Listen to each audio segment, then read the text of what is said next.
যারা ইমার্জেন্সি পিল খাচ্ছেন নিজেরাই, অনেকে আছে মাসের পর মাস খাচ্ছেন, অনেকে বলছেন আরে আমি তো খাই, কতগুলা খাইছি, আমার কিছুই হয় নাই বা অমুক তমুক। আসলে ভাই আপনাদের কিছু বলা নাই, দয়া করে খাবেন না। যদি ডাক্তার আপনাকে দেয় আপনার জ্বরের কন্ডিশন কেমন কি এটা জেনে দেন হচ্ছে আপনাকে দিবে। তার আগে কিন্তু ওরা আপনাকে কখনোই সাজেস্ট করবে না। আপনি ডাক্তারের কাছে যান, আপনাকে সরাসরি লিখে দিবে না, ঠিক আছে? কখনোই আপনাকে ডাক্তার একদম আপনাকে কোনো চেক আপ করে না করে আপনার মনের কথা শুনে ডাক্তার দিবে না। ফার্স্ট টাইম আপনাকে আলট্রাসোনোগ্রাফি করবে, দেন হচ্ছে আপনার জ্বরের কন্ডিশন দেখবে তারা, দেন যদি তারা মনে হয় যে ইটস ওকে দিবে, না হলে কখনোই দিবে না। তো আমি আসল ঘটনায় এসে ঘটনাটা শুনলে আপনারা বুঝতে পারবেন। সেটা হচ্ছে আমার খুবই ক্লোজ ফ্রেন্ড, আমরা হচ্ছে সেই ইন্টারমিডিয়েট লাইফ থেকে একসাথে পড়ালেখা করি, ঠিক আছে? তো ওর হচ্ছে অলরেডি 3টা বাবু আছে, আলহামদুলিল্লাহ। 3টা বাবুই ওর নর্মালি হয়েছে, চিন্তা করা যায় এই যুগে এসেও। কিন্তু হঠাৎ করে হচ্ছে ও তারপরে হচ্ছে মানে কনসেপ্ট হয়ে যায়। তো কনসেপ্ট হয়ে গেলে ও হচ্ছে ডেট পার হওয়ার জাস্ট হয়তো 3-4 দিনের পরে একটা এমার্জেন্সি পিল খেয়ে নেয় যে হয়ে যাবে, এবং ওর হয়েও যায়, শরীর খারাপ হয়ে যায়। কিন্তু সেটা বুঝতে পারে না যে ও ভাবে যে ইটস ওকে, মানে এটা হচ্ছে ক্লিন হয়ে গেছে, তো নর্মালভাবে থাকে। প্রায় 1 সপ্তাহ পর এরকম আর কি ওর শুধু পেটে পেইন হয়, ভালো লাগে না, খুবই ব্যথা। তো ব্যথা নিয়ে ও আর মানে একটা পর্যায়ে এমন হয় যে ব্যথার নিয়ে ও থাকতে পারতেছে না। দেন হচ্ছে ও ডাক্তারের কাছে যায়, গাইনি ডাক্তারের কাছে যায়। ও আবার সব কিছু খুলে বলে ডাক্তারকে। তো ডাক্তার দেন হচ্ছে ওকে একটা আলট্রাসোনোগ্রাফি দেয়। আলট্রাসোনোগ্রাফি রিপোর্ট দেখে তো ডাক্তারের চোখ জাস্ট কপালে উঠে যায়, এটা কী অবস্থা। তো ডাক্তার ওকে বলে যে হচ্ছে আপনার মানে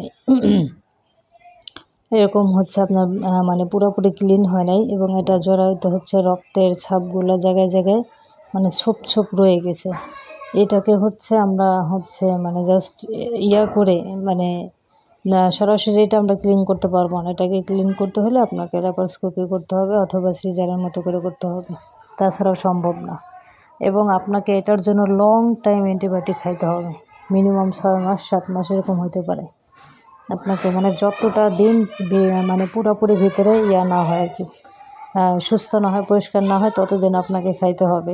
দেখেন ওর কিন্তু 3টা বাচ্চা হচ্ছে নর্মালি হয়ে গেছে, ঠিক আছে, কোনো সমস্যা হয় নাই। কিন্তু একটা পিল খাওয়াতে এখন ওর হচ্ছে মানে ল্যাপারোস্কোপি পর্যন্ত করতে হলো।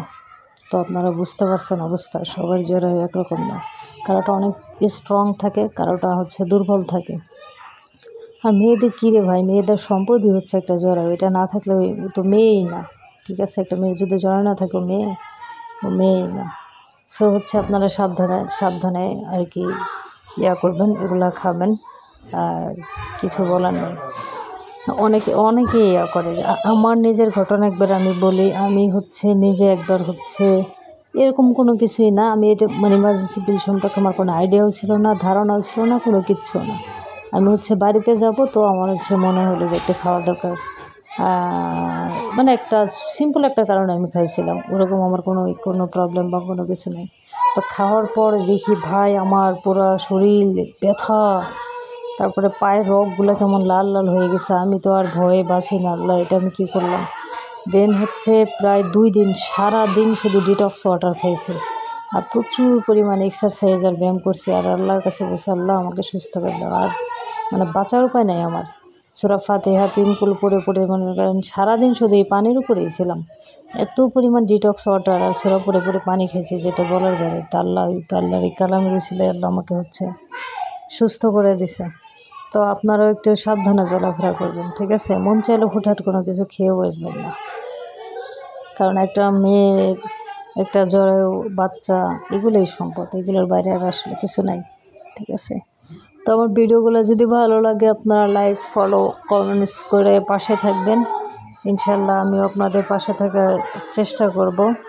হচ্ছে কাঁঠাল দিয়ে হচ্ছে আপনার গরুর মাংস দিয়ে রান্না করতেছিলাম, যদি এটা সিজনাল না, ভিডিওটা আসলে অনেক আগের, তখন কাঁঠালের সিজন ছিল। বাজারে গেলাম, যেয়ে দেখলাম যে আরে বাবা, ছোটো কাঁঠাল মাত্র 50 টাকা করে কাঁচা কাঁঠাল বিক্রি করতেছে। এটা দেখে তো আর লোভ সামলাইতে পারলাম না। দেন হচ্ছে নিয়ে আসলাম কাঁঠাল, মুগ ডাল আর হচ্ছে গরুর মাংস দিয়ে হচ্ছে রান্নাটা করেই ফেললাম। আসলে কিন্তু খাইতে অনেক মজা। গ্রামের মানুষ কিন্তু নর্মালি এগুলো খায় না, মানে ইউজড না।